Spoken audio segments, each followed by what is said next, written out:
Today we are going to once again dive into the DANESSA MYRICKS Groundwork Palette. This is palette that has 12 months shelf life, made in China and manufactured in USA. Now it's been around, I think, 2 months since this one came out, and I can say that first impressions are different than spending some time or even months after using certain product. As you can see, I've been using this one a lot, and actually I've been using this one every time I would do my makeup. That is at least for when it comes to my eyebrows. I really do love to use this palette. Now today may be a little bit like too enhanced when it comes to eyebrows, just to see what depth I can achieve with this one, combining pomades and the powder when it comes to that, because usually I would just take pomade and draw a little small strokes. So for today I did use it on my eyes, pomades as a base, and then go on top of with the powder, and also on my face, and also for my contour. I didn't use it only for my lips, I just stick to my regular products that I use. In the meantime, there has been some concerns when it comes to this palette, and I wanted just to address them. Once again, go full in depth to make full in-depth video tutorial with this product. And you know what is great? To mainly achieve almost all of my today's makeup look with just mainly one palette. Like that is something, you know. So this palette is versatile, and like I said, it's always on my table here when I'm working, if anything, just like in case to have it. Is this the most pigmented pomade or powder that I've tried? It is not. This palette is, how you know how I would describe this palette? It would be like really gentle palette. You definitely need to build up this product, whether we talk about pomade or powder. That's how it works. A lot of blending, a lot of layering.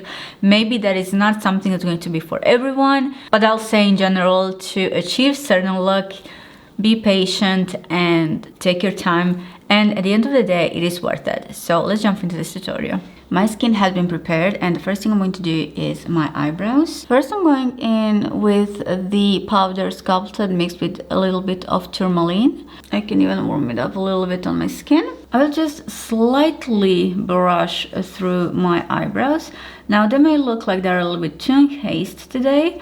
It is going to be fine, because generally I would just apply like pomade and make them like really soft. But again, in saying that, the thing is that I just want at the same time to reach full opacity to see everything that we can do with this palette. I'm slightly going to brush through. At this point, I'm applying a little bit of a gel just to make them in place. Now I'm gonna go in with a little spatula, and I will mix these two, these cool toned dark brown pomade a little bit with the tourmaline, so sculpted and tourmaline, and I will mix them together. I will press them a little bit harder, because this consistency, you guys, of these pomades, it is like it's gummy, and you really have to press it in order to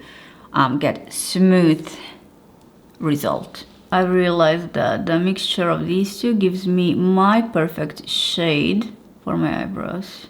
Now I'll take a little bit of Vaseline on my Q-tip, and I will just, whatever I have, I will erase, and I know that it's just excess, because it's going to be easier when I clean everything. And now with my P. Louise base 02, I will use this not only as my base, but to clean the area underneath my eyebrow as well. Once my eyebrows are done, I am starting with my base. I have my base right here on my eyelids, and right now what I am going to do right here, you guys, I will take light eyeshadow just to give me sense of direction for today's look, and I'm going with the Contrail shade from Xenon palette. You can use, well, you can even use Sandstone depending on your skin depth, but you know, for me, let me just make sure this is even. For me, this one shows off even better, and I will start. So imagine if you're doing tape, like if you already have your base underneath, you cannot do that, but either way, what you're doing, you can do this technique. So if this area right here underneath my lashes are going to be filled in, so underneath that I'm drawing my line, and where it's going to end where my eyebrow is ending, and also will follow this direction where how my eye shape is, meaning it's going to lift everything. So right here, trying to make it same. I feel like it's a little bit too sharp, and of course I can easily erase this later. Make sure, of course, I don't have any creasing. My base is freshly on my lids. I am taking this gorgeous shade Stone pomade. So here's what I'm going to do. I'm first going to use pomades, and then I'm going to go with my powders. So I'm going to, like, if you're a makeup artist, you'll have to do this. For a client, if you're just using this palette for yourself, it is fine to not even to use like your brushes. And here's the thing with these pomades. Now the thing is, let me show you, or let me first clean my arm. Here's the pomade. These pomades are really gummy in the texture. They are not creamy, they feel like gummy, and you'll see now what I mean by it. Like, you can see this. This is not necessarily anything bad. The thing is, you have to really press it in, like, in order to get product. And the good thing is this product will blend beautifully. The way you can use this, like if you're using your brush, you can use smaller pointy brushes, you can use like smaller blending brushes. When taking pomades, you can do either way. But if you are trying to like blend it like so, it's going to, like, can you see what it does? Instead, what I like to do, I love to pick a lot of the product on my brush, for example. And now, let's just say I'm gonna go here, no matter where you use this pomade. And I am also going to take blending brush to blend the edges. I have no issues blending these. There's no time like with my favorite Inglots gels. They are waterproof. I really love them. If I want my makeup to last forever on my face, if I can say it like that, yeah, then I would use that. These one, they give you time to work with them, and you can see how beautifully they blend. Now look at the kind of a lightness that I have. The thing is, in general with this palette is really soft. You have to blend and you have to build up product to get the full opacity. They are not super sheer. You can get what you have in a pan, you guys. And you do have like true pigment in here. Like you have light and you have like literally tourmaline, which is black. And you can truly get that. But the thing is, you'll have to put an effort in it. Something that I don't mind, to be honest. Because I do spend a lot of time creating any makeup look. Now, one trick that you can use, and it picks up really gorgeously, either on my arm or you can go directly like this.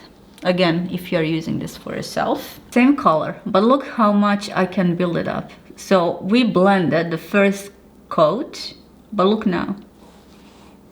It's getting twice darker than it was, and it's gonna get like, I want that opacity that I have in my pan, you know. And I love this color. This is really unique color, you guys. I'm using a bit bigger blending brush for the edges, and I'm trying, if you want to, in this case, if you want to save the more depth that you want, then just focus on the edges and see how you can have beautiful blending. But once you touch it, look, like you have to set it in order to be fully in depth. And this is not all. Since I do have it like applied on my arm just to show you, usually I apply it on my plate where I do mix my liquids and everything. So I can go again with a smaller brush. And once I really apply that product, I'm going to blend the edges. And I don't want to touch this area right here. Because I'm having creamy base, you can see how this beautifully blends with the base. And also here I do have Sandstone, which is this lightest yellow shade, which I will apply here as well. Just wanted to show you the difference, like it can blend beautifully with the base underneath. Anyways, now I'm gonna go in with the Sandstone shade, and you can use like a small even flat brush for this. This one goes underneath my eyebrow, and I am loving this color. You can even see how I hit the pan on my powder, and not just necessarily because I used it on my face. I did use this for my eyes, you guys. But yeah, this shade has been really loved. Make sure to not touch with your finger pomade, because you will mess it up. Like, you'll have literally the fingerprint. And so once I have this, I'm gonna go back with my bigger blending brush and just to try to blend this deeper color into the sandstone, and that everything is well blended. Look how beautifully that looks. The reason why I'm using pomades first, because again, the intention of this video is to apply everything with a great amount of depth. If you are watching my videos, you will know how much I am talking about the depth, and the reason for achieving the depth is me using creams and pomades underneath my powders in general. Now we're going to create something really interesting, and we're still gonna be on pomades. So once again, using shade Stone. So using this pomade right here, chiseled, I don't know how to pronounce this one. I will start a little bit here as creating my crease. Take the excess off and blend everything. Like I mentioned, these blend really beautifully and also easy. And now with the Stone pomade, I will apply it like so. The good thing is I can manipulate if I do mess something up. It is still harsh. I want this blended. I will just use a smaller blending brush, and that's it. It blends like so. Just a tiny bit of tourmaline because this one is black. Take the excess off. Now this will seem really harsh. That's why I use just a little bit. But I can take my a little bit bigger and pointy brush and work around that line, and I will blend it within everything that I already have. I mean, if you want a lighter version, you can skip this step with the black, but this gives me more contrast, and I do love how this looks. And now with the flat brush, I can go with the shade Sandstone and just clean everything like so. And it's going to be a little bit lighter, and I can just blend. Like, these are so blendable. They're so soft, you know? So in that sense, it's easy to work with them. Now when it comes to this area right here, I will apply tourmaline pomade. And obviously it is really dark, but you'll see how it changes once you blend it. One thing I realized with this Stone shade, when I took this powder to apply over the pomade, is that they're different. Like, this one has a lot more green in it. And this one, as maybe you can see right now, it's probably more like on a, I don't know, taupey brown side. It's definitely not totally matching the green one, which I wish it was, but still it's going to work just fine. It's just my wish that this one was matching the pomade in this one. And I'm really packing that. Once again, taking the blending brush and just making sure everything is well blended before I move on to a next step.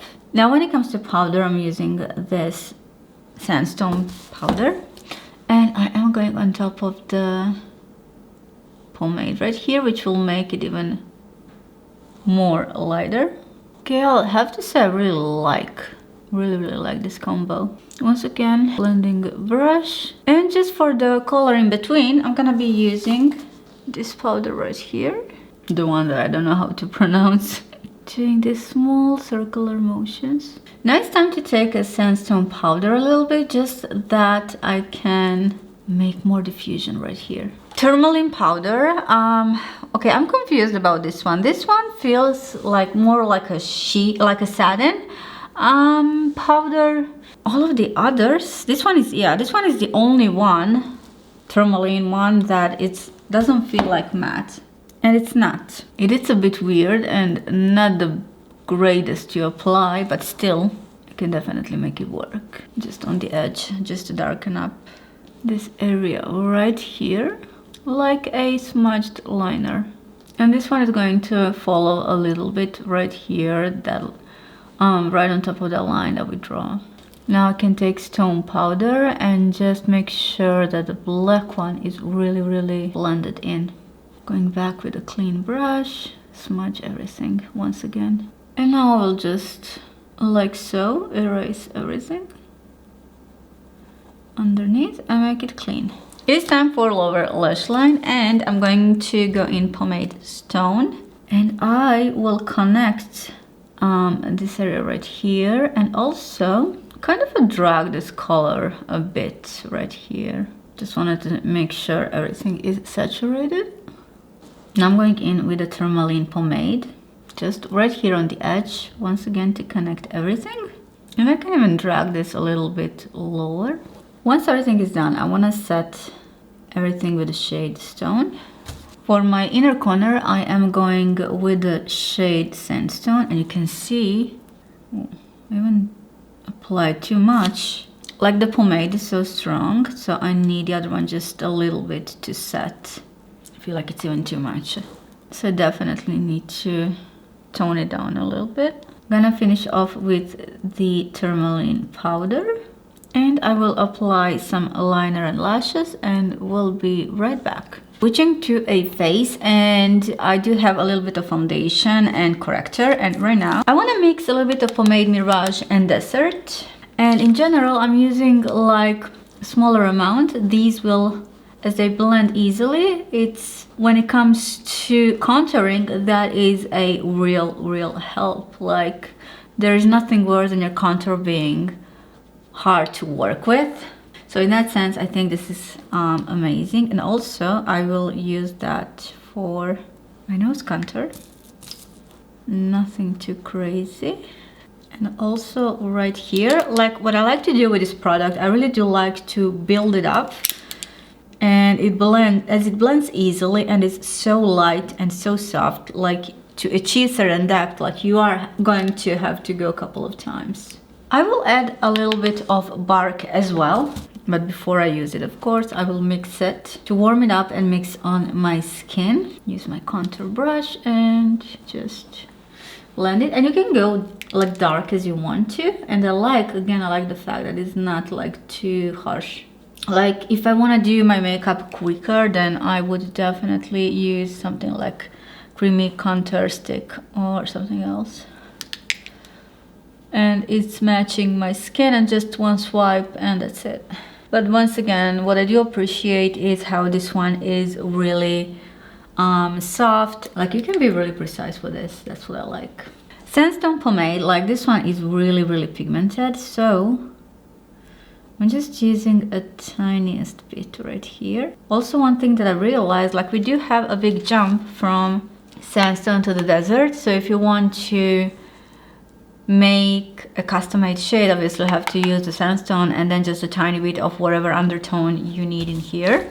For now I'm still good to use Sandstone, but whenever if I'm darker in my face, I wouldn't be able to pull it off. It would be just too light, so obviously I would have to mix it, which it's okay. I generally tend to use liquids when it comes to face anyway. Okay, now I will set my face. I'm not gonna use these powders because like if I use them, I would maybe be able to use them like just a couple of times, and to reach with the brush for this one, it's going to be a challenge. So the only thing I can do, and I'm using smaller brush for that either way, and I will go in with the shade Sandstone, but I can't take the excess off in my pan because I do have pomade and it mixes together.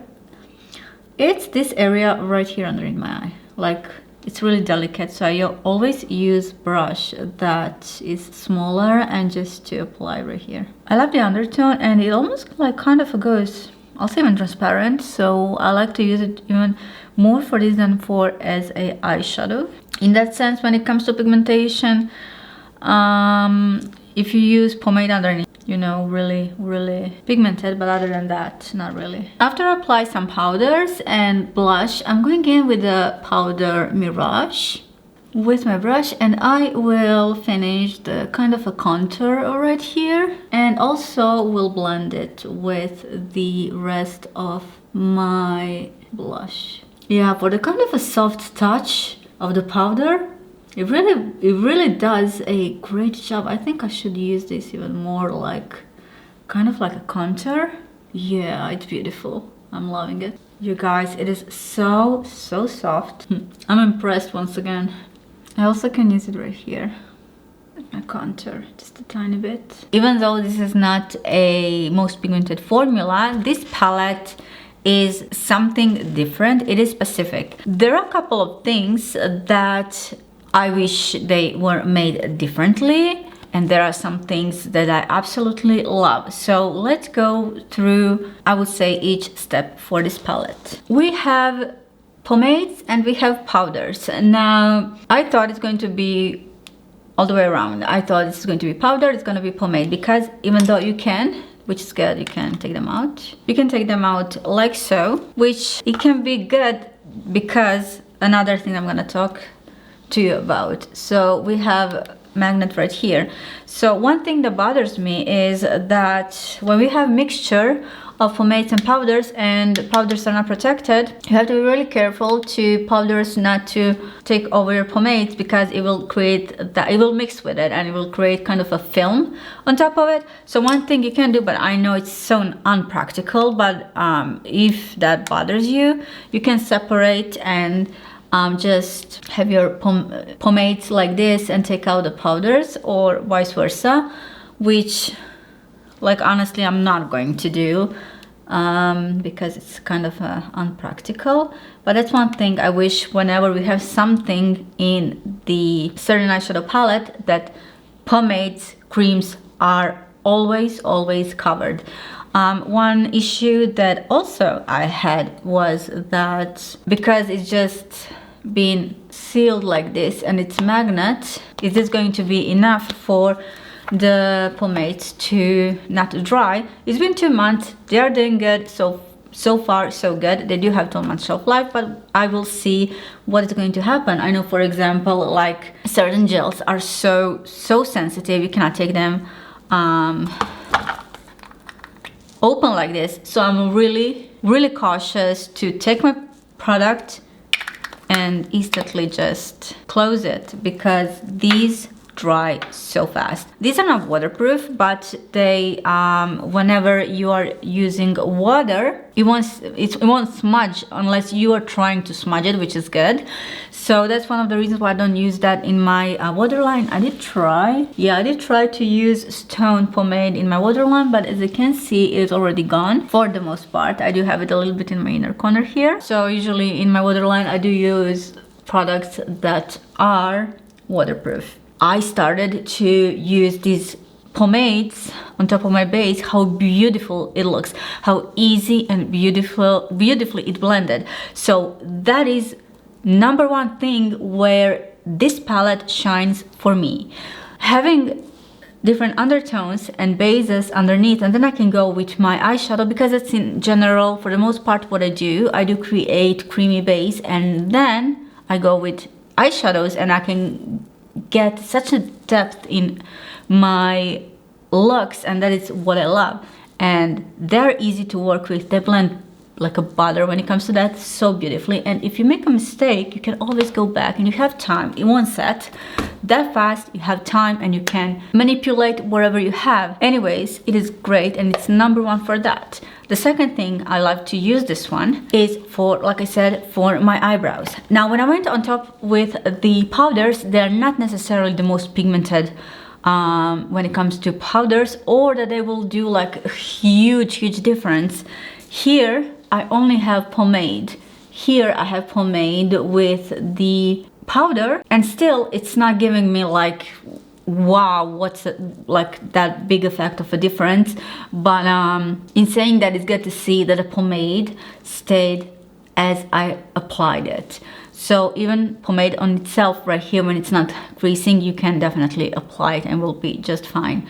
I love the undertones. I do think these are beautiful. I love like this row right here. Sandstone, I think it's such a unique undertone, such a beautiful shade. I just wish that the powder was matching more when it comes to the shade, to be more on a green, kind of a green side. It is like ashy green combination. beautiful. Maybe this is something, if you're having olive skin tone, maybe this is something that you will like to add tiniest bit into your foundation and just try that on your skin as well, because a lot of time it is hard to find your foundation when you're like truly having olive skin tone, and maybe this can match you a little bit better. The good thing is you can mix and match and play with these pomades. Now another thing, like these pomades, they are not creamy, rather they feel like they are kind of a gummy. If I place my finger here, like it's more like it's pushing it rather than grabbing the product. Also, you know, if I'm using my spatula, like it will pick up the product. It's just that the consistency, like I mentioned, it's more like a kind of see, on a kind of a gummy side, and you just have to press it in order to have what you need. So it's just the thing of making product work, if that makes any sense. Sometimes we have products that's much more easier to work with. Sometimes we have to go find a way around them. Final thought when it comes to that is, okay, if I don't love if I have to work extra to make something work, but if it's quality product and if it's what I need, then like that's fine. I'll just put extra time in it, since for me it's normal to put so many time into any look that I'm doing.